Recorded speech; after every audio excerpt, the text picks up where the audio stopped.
Hello, Algebra 2 students. This is Miss Wensitz here. We are about to start our first lesson of learning, so congratulations on making it this far.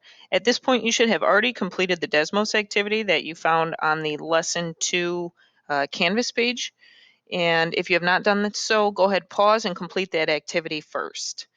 I want to inform you that also on that Canvas page, when you go through our Algebra 2 and then click on Outcome 1 and Lesson 2, if you scroll down at the bottom, if you have questions throughout any of the lessons or any of the activities for lesson 2, you can go ahead and post those questions there. There is a link that says click here for discussion, and you can post questions where your classmates can answer it or any of the Algebra 2 teachers can answer it.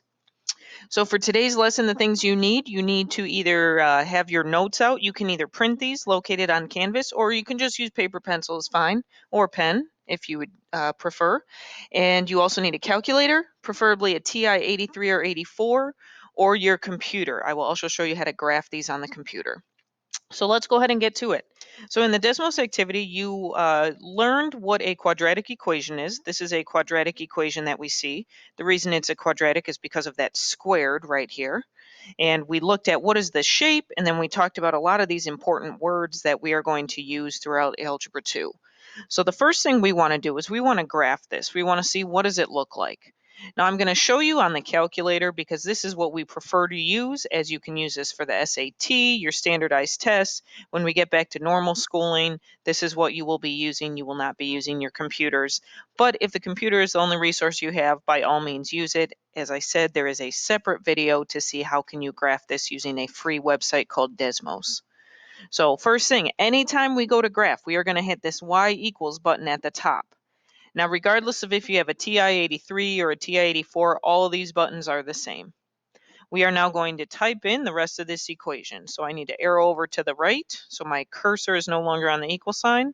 And I have a 2. Parentheses is located right above 8. The X key, fastest way to get the X is right there, right next to the alpha button. So I'm going to hit X plus 1. And I'm going to close my parenthesis. And then if you want to square something, you can either hit the caret key and then the number 2, or fastest way, there's actually a squared button because we use squared so much. So just above 7, it says x squared. If you hit that, it will automatically square it. And we have the equation typed in. Now let's go ahead and graph it. If we hit graph, it will go ahead and plot the calculator for us. Now let's say your screen does not look like mine. Maybe it's wonky, maybe you can't see it, maybe it's zoomed in. If you hit zoom and the number 6, zoom 6 for standard, that will bring it back to a normal window. Now on my calculator, it doesn't do anything different because I was already on a normal window. Next thing you need to realize is when we go to graph any kind of an equation in Algebra 2, we don't just guess where the points are. We want to plot precise points. So to get precise points, we are going to hit second. Oops, I hit it too many times, sorry, second, and then I'm going to hit graph. Right above it, you'll notice it says table. That will bring us a table of values. Now this table is a list that you can just scroll through, and these are all of our points. So I happen to be the first one that appears on here is negative 418. Well, I can't graph negative 418, that's off my graph paper. I can graph negative 3, 8 though, so I'm going left 3 and up 8. And that will be our first point. And we're going to keep doing this with as many points that we can fit or until we have a good idea of what the graph looks like. So the next one is negative 2, 2. You know, you can keep graphing, folks. If your numbers don't appear, or maybe you have different numbers, maybe there's decimals or you're missing numbers, the way to fix that, second window, and you want both of these to be on auto. Table start means what number do you want to appear first when you go to the table. It honestly doesn't matter. You can pick negative 2, negative 3. That's something you really don't have to change. The triangle table, that means what do you want to count by?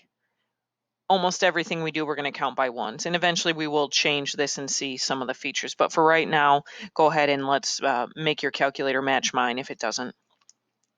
Now if I go second in table, I can finish graphing these. So I also needed a point at negative 1, 0. 0.02, and 1/8. And then if you look at our graph, we get a nice U-shaped figure. This U shape is what we call a parabola. And I don't think that was in our Desmos activity, so there's a new word for you. Okay, that is a parabola. That's what we're going to spend the entire first two outcomes on, actually.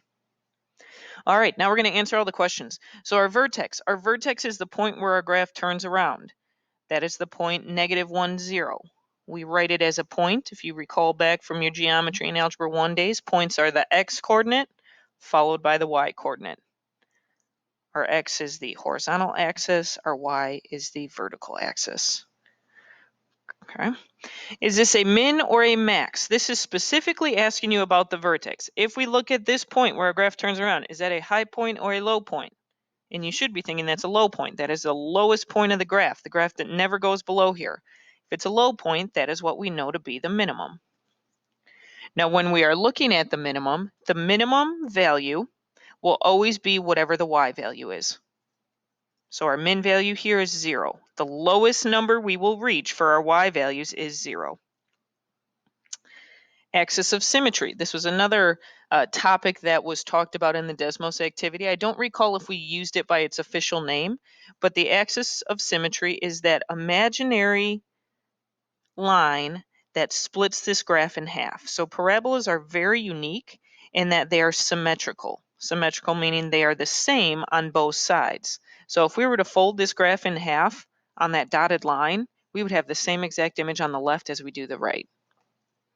So as far as the axis of symmetry goes, since it's a line, and specifically it's a vertical line, you'll notice vertical lines pass through the x-axis. So we write them as x equals. Okay, this will always be x equals. And we are looking at, well, what number is it passing through? What x value is it passing through right there? And that is -1. The other thing you will notice, these two will always be the same. Whatever the x value is of your vertex will also always be your axis of symmetry. All right, x-intercepts. X-intercepts are where our graph crosses the x-axis. Since we are looking for intercepts, intercepts are points, so we will write it as an x comma y point, just like we did the vertex. And ironically, our x-intercept on this one is also our vertex. Folks, that will not always be the case. In fact, usually it will not be. Usually it will be different points. Now you will notice the S is in parentheses, which means you could potentially have more than one. On this graph, we do not. This graph only crosses our x-axis one time, so we only have 1 point here. Our solutions, these are the exact same thing. When we go to solve parabolas, which we will, or quadratics, I should say, which we will big time in outcome 2, when we go to solve them, we are ultimately looking for where does our graph cross the x-axis. Now, what the difference is, since we are looking for a solution, typically in math class, if you're solving something, you want to know what does x equal. And that is the difference here. X equals -1. And where is that -1 coming from? That is because that's where our graph crosses the x-axis. Now again, this is a coincidence. Usually these two will not be the same, and we'll see that in our next examples. And then last but not least, our y-intercept. Same idea as an x-intercept, it's going to be a point. Now this will only have one. We will only have one y-intercept on a graph. And we are looking at where does our graph cross the y-axis. And that happens at the point 0,2. One other way you can find that out, if maybe this is not a nice point, is we can use our calculator. If we go to that table, the y-intercept will always occur when x is 0. So you can look on your table. When x is 0, we can see our y value is 2. So that's another way you can find your y-intercept if maybe you cannot see it or you're not sure. Maybe it's in between 2 points. Maybe it's not a nice place. Maybe it's a decimal. Your calculator will tell it for you. All right, I'm going to have you guys go ahead and try number 2 on your own. Before you do, one point to mention. When we go to enter this equation into our calculator, this is -3. When you want to type a negative number into your calculator, you have to use the negative symbol. This does not mean subtract 3, this means negative 3. So when we type it in, we're going to hit negative 3, and then we'll keep doing the rest. All right. If you use the wrong symbol, the calculator won't graph it, it'll give you an error message. Alrighty, folks, go ahead, pause the video. Actually, I think the video will pause for you, and try the next one. This should ultimately be what you get for your answer. So go ahead, pause the video, compare your answers, and remember, if there's something you did not get or maybe you have a question, you can go ahead and post that question on the Canvas discussion for the lesson 2. If you flip to the next page, it's really more of the same, folks. The only thing we've done for you is we've gone ahead and take the graphing part out just to save us some time. So we're going to do number 3 together. So our vertex on here, we can see the point where our graph turns around is right there, and that is the point 3, 5.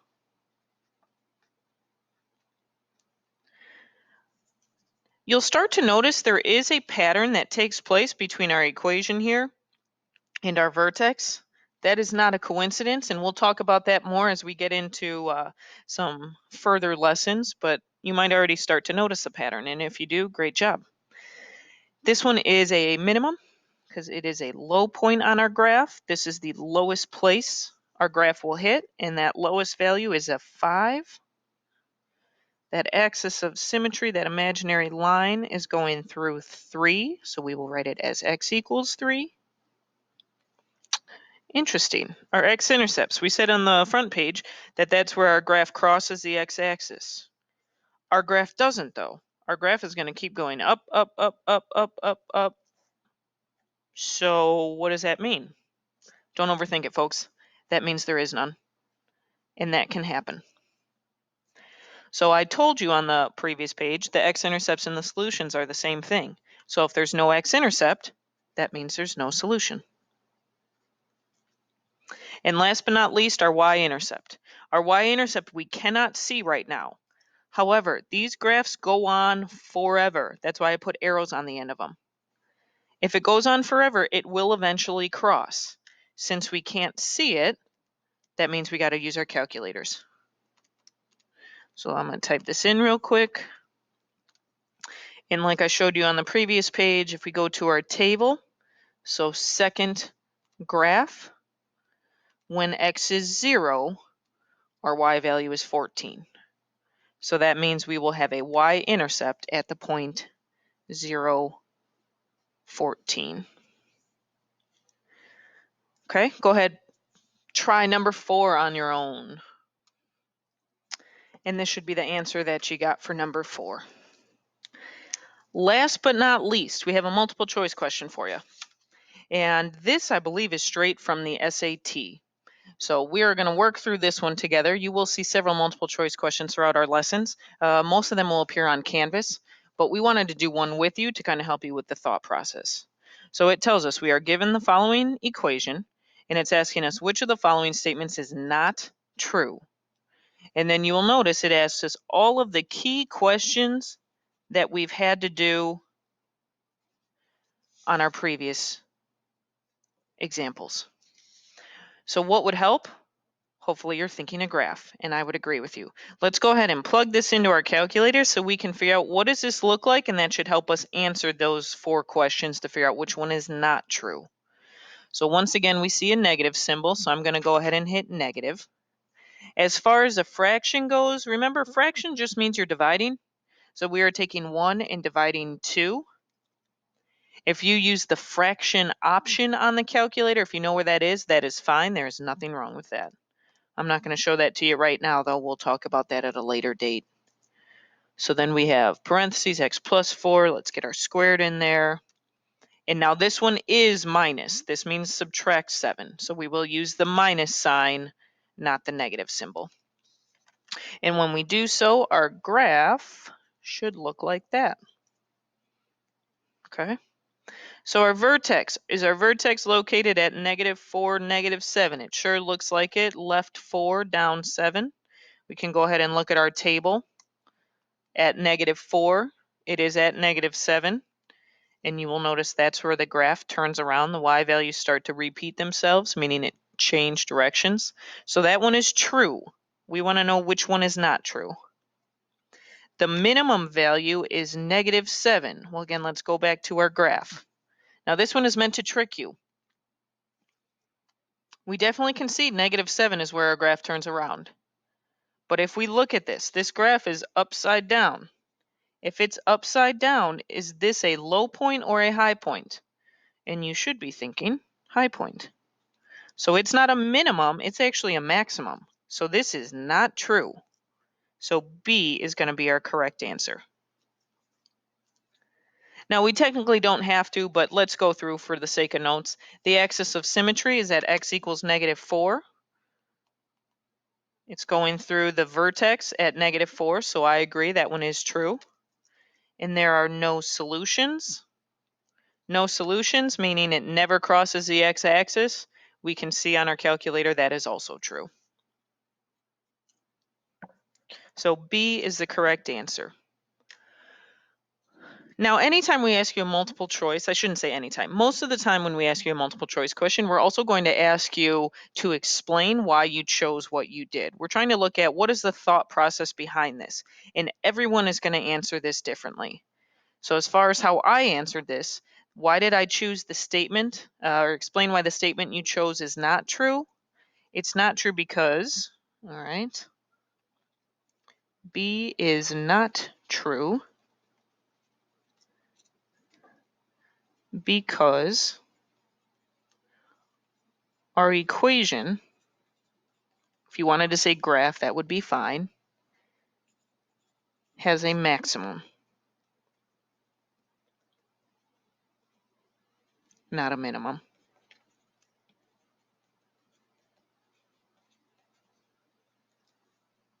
Okay. All right, you have officially completed Outcome 1, Component 1, Part 1. We now have some practice for you on Canvas. So if you go ahead and head back to that Outcome 1 Lesson 2 page, there is a link directly in there into your Canvas practice. And third reminder, if you have any questions, post it on that discussion board. That is what it is meant for, and either teachers or your peers can answer them for you. Great job, folks.